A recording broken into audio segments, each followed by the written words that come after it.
আপনারা জানেন যে লন্ডনে একটা বিশেষ বৈঠক হতে যাচ্ছে ডক্টর ইউনূস এবং তারেক রহমানের মাঝে। এই বৈঠকটা নিয়ে নানান ধরনের ষড়যন্ত্র শুরু হয়েছে এরই মধ্যে।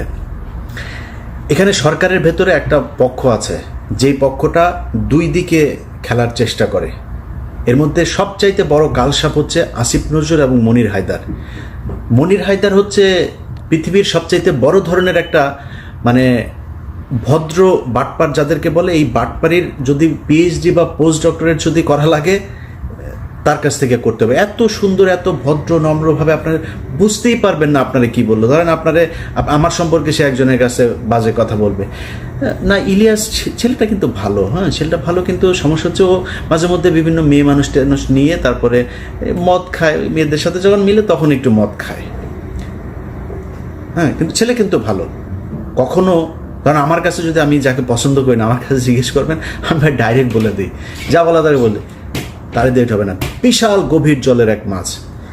এরা সব শেষ যখন কিনা সিটি কর্পোরেশনের এই যে গ্যাঞ্জাম হইল, আমি খুব দায়িত্ব নিয়ে বলছি, ইশরাক এই ধরনের ছেলে না যে আপনারা আজ পর্যন্ত দেখেন না ইশরাকের এই চরিত্র, যে জোর করে যায় তালা ভাঙবে, জোর করে যায় নিজেই শপথ নিয়ে তারপরে মেয়র হয়ে যাবে।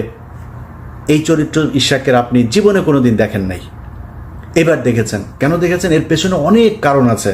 আমি সব কিছু আপনাদের সামনে বলছিও না, ওইটা নিয়ে ভিডিও করছিও না, যেহেতু আমি এটা ওই আলোচনায় যাচ্ছি না। বাট এই বৈঠকটা হয়েছে উপদেষ্টা পরিষদের। ডক্টর ইউনূস নিজে চান নাই, কেন চান নাই সেটা আবার ইশরাককে পছন্দ করে না, বিএনপির কাউকে বসতে, এই জন্য না, এটা অনেক কারণ আছে। এটার লিগ্যাল অনেক ব্যাপার স্যাপার আছেন। তো এগুলো মিলে উনি চান নাই যে ওই নির্বাচনটাকে কেন্দ্র করে তারপরে এই কোর্টের রায় অনুযায়ী ও বসুক, উনি চান নাই। তো সিদ্ধান্তটা সব উপদেষ্টারা মিলে নিয়েছেন। এটাকে ইশরাক এবং বিএনপির কাছে গিয়ে আসিফ নজরুল এবং মনির হায়দার এমনভাবে প্লেস করেছেন যে আপনাকে বা তোমাকে বসতে দিতে চাচ্ছে না আসিফ মাহমুদ আর হচ্ছে মাহফুজ আলম। এই দুইজন হচ্ছে তোমার শত্রু, দুই পক্ষকে মুখোমুখি করে দিল। দেখেন এখন এরা যখন জানলো যে হ্যাঁ ও আমার বসতে দিবে না, তখন হচ্ছে হ্যাঁ আমার কথা শুনবে না। বিএনপির পুরো সাংগঠনিকভাবে একদম সর্বোচ্চ জায়গা থেকে ইশরাককে ছাড়পত্র দেওয়া হয়েছে, না এটা আমাদের জিততেই হবে, এইটা দিয়েই দরকারে সরকার পতনে চলে যাব আমরা। মাঝখানে কি হইল? ওইদিকে গোয়েন্দা সংস্থাও পাম দিচ্ছে এই দুই পক্ষকেই, দিয়ে গ্যাঞ্জামটা বাধায় দিল। এমন একটা পরিস্থিতি তৈরি হলো যে ডক্টর মোহাম্মদ ইউনূস শেষে বললো আমি ইতেই থাকবো না। তো ইউনূসকে আপনি যত কিছুই বলেন, এখন আমি কালকে একটা পোস্ট করেছিলাম যে ডক্টর মোহাম্মদ ইউনূস লন্ডনে যাওয়ার পরে এই যে আপনার টোকাই পার্টি, যেটা পলাতক পার্টি এখন সেখানে নানান ধরনের ইটি করছে। সারা জীবন বিএনপির কাছে কিন্তু লন্ডনে সারা জীবন মার খেয়েছে ওইখানে, এবার তারা বিশাল আকারে তো আমি এটা পোস্ট করেছিলাম যে বিএনপির উচিত ডক্টর মোহাম্মদ ইউনূসের ইয়েতে থাকা। তো বিএনপির অনেক মানুষজন আবার এটাকে করেছেন যে বিএনপি এখন কেন থাকবে, বা বিএনপি এই জন্যই থাকবে কারণ এই ডক্টর মোহাম্মদ ইউনূস যদি নাকি এই গত 10 মাস না থাকতো তাহলে পরিস্থিতি অন্যরকম হইতে পারত, সেটা কাইন্ড অফ আমছালা সব যাওয়ার মতো অবস্থা হইতো। আবার স্টুডেন্টদের সাথে আপনি দুর্নীতি করছে, এই যে আপনার কি এই যে হান্নান মাসুদকে নিয়ে আলোচনা হচ্ছে, দুর্নীতি করছে তো অনেকেই দুর্নীতি করছে, করে না কে আমার এইটা বলেন, যে ওই দলের এই ব্যক্তি এই পর্যন্ত ক্ষমতায় ছিল করে নাই, করে তো এই ছেলের তো আপনার জুলাইতে তার যে অবদান এটা ভুলে যেতে পারবেন না। তো এই জায়গায় রেসপেক্ট রাখতে হবে। এদের কারণে আপনি আজকে অনেক কিছু পেয়েছেন, অনেক কিছু সহজ হয়েছে, এটা মাথায় রাখতে হবে। তো আপনি এখন মনে করছেন যে না আমরা কেন থাকবো, বিএনপি কেন থাকবে, বিএনপি এই জন্যই থাকবেন, আওয়ামী লীগের প্রশ্নে আমাদের সবাইকে এক থাকতে হবে, এই জন্যে থাকবেন। তো এটা নিয়ে বেশ হচ্ছে। এই যে দুই পক্ষের ভেতরে দ্বন্দ্ব তৈরি করে দেওয়ার চেষ্টা, এটা এই ইশরাকের সময় থেকে শুরু করে এই এখনও হচ্ছে। এখন নতুন করে যেটা হচ্ছে সেটা হচ্ছে যে তারেক রহমানের এই যে বৈঠক, বিভিন্নভাবে বিভিন্ন জায়গায় বিভিন্ন জনকে ম্যানুয়ালি এগুলো পুশ করা হচ্ছে যে এটা তারেক রহমান চেয়েছে। দুই একটা এই সোশ্যাল মিডিয়াতেও চলে এসছে যে তারেক রহমান চেয়েছে, গণমাধ্যমেও দুই এক জায়গায় দেওয়া হয়েছে এইভাবে যে তারেক রহমান চায় এই বৈঠক হোক। তারেক রহমান এই বৈঠক হোক এটা চায় নাই। আমি একদম দায়িত্ব নিয়ে বলছি, তারেক রহমানকে অনেকভাবে রিকোয়েস্ট করে তাকে রাজি করানো হয়েছে। স্থায়ী কমিটির সদস্যের বিভিন্ন জনের কাছ থেকে একাধিক উপদেষ্টা গিয়ে তারপর তারেক রহমানকে রাজি করানো হয়েছে, তারপরে তারেক রহমান রাজি হয়েছে। এখন তারেক রহমান রাজি হয়েছে, তারেক রহমান রাজি না হইলে খুব ভালো হইতো, তারেক রহমানকে আমি ভালো বলতাম। তারেক রহমান যে রাজি হয়েছে এটাই ঠিক করেছে। এবং যারা প্রপোজাল দিয়েছে, উপদেষ্টারা হোক, ডক্টর ইউনূস হোক, যারা প্রপোজাল দিয়েছে ভাই ছোট হয়ে যায়নি তারা। আমি মনে করি যারা প্রপোজাল দিয়েছে তাদের পক্ষেই থাকা উচিত, সেই ভালো কাজ করেছে। কারণ বিএনপি এবং ডক্টর মোহাম্মদ ইউনূস এই দুইটার মাঝখানে ফাটল তৈরি হলে তৃতীয় পক্ষ এখানে ঢুকবেন, অথবা আমরা সেটা চাই না। এবং তারেক রহমানকে কালার করার জন্য বা ছোট করার জন্য, তারেক রহমানকে একটু মানে ইগো করে দেওয়ার জন্য, একটু অ্যারোগেন্ট করে দেওয়ার জন্য যে চেষ্টাটা চলছে, আমি মনে করি এই চেষ্টাটা সফল হয় নাই। যে কারণেই বৈঠকটা হচ্ছে এবং আমার মনে হয় ফলপ্রসূ একটা, এই গেল কয়েকদিনে আমাদের যে সংকট ছিল সেই সংকটগুলো আর থাকবে না। তো আমার দুই পক্ষের কাছে অনুরোধ থাকবে যে ভাই, কেউ যদি নাকি বৈঠকের জন্য অফার করে, আবার আর কেউ যদি সেটা অ্যাকসেপ্টও করে, কেউই ছোট হয়ে যায়নি। একটা দেশ চালাইতে গেলেই ডক্টর মোহাম্মদ ইউনূস এখন সরকার প্রধান, তার সাথে যারা নির্বাচন করতে চায় তাদের বৈঠক হওয়া অপমানের কিছু না, এটা হইতেই পারে।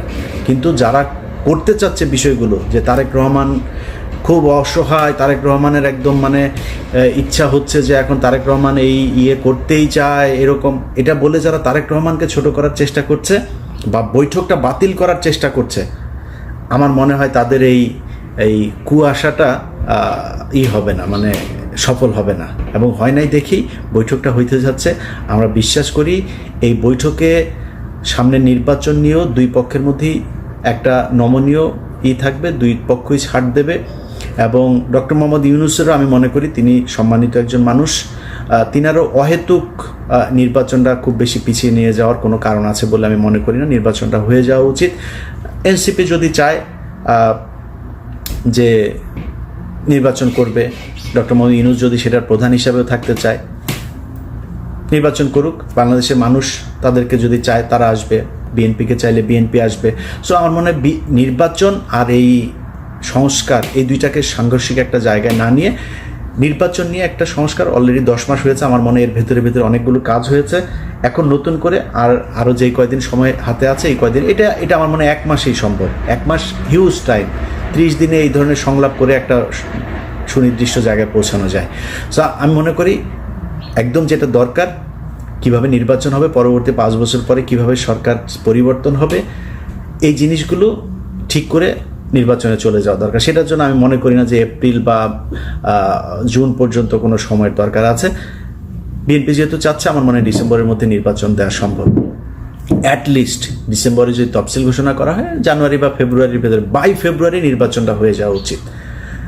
অতএব বিএনপি এবং ডক্টর মোহাম্মদ ইউনূস দুই পক্ষের কাছে অনুরোধ থাকবে, আপনাদের একটা সিদ্ধান্তের উপর বাংলাদেশের অনেক উন্নতি হতে পারে, ক্ষতিও হতে পারে। সো আপনারা সেই সিদ্ধান্তগুলো খুব সাবধানতার সাথে নেবেন বলে আমরা বাংলাদেশের মানুষ বিশ্বাস করি। আসসালামু আলাইকুম।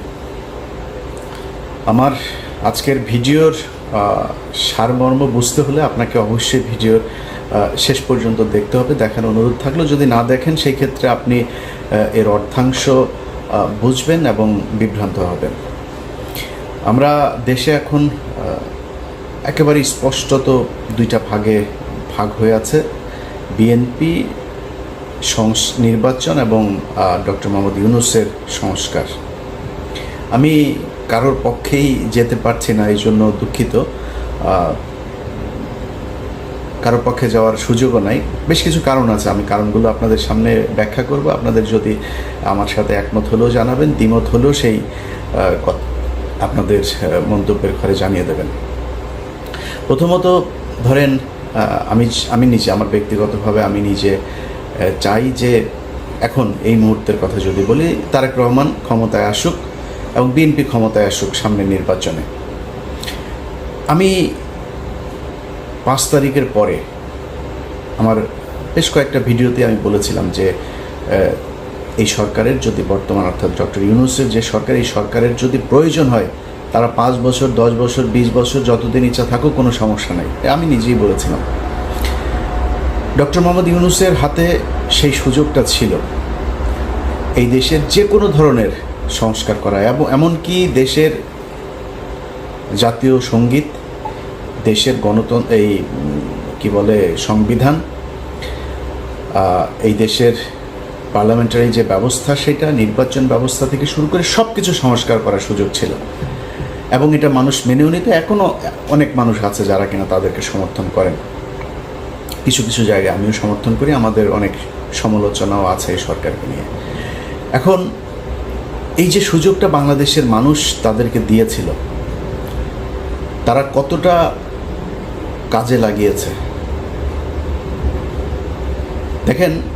5 তারিখের পরে আপনাদের একদম খুব বড় আকারের যে বিষয়গুলো নিয়ে খুব আলোচনা হয়েছে সেটা নিয়ে যদি বলি, ধরেন এই দেশের মানুষ ভারতের ব্যাপারে প্রচণ্ড রকমের সচেতন এখন, এবং তারা ভারতের যে কোনো ব্যাপারে তাদের জীবন দিতেও প্রস্তুত আছে।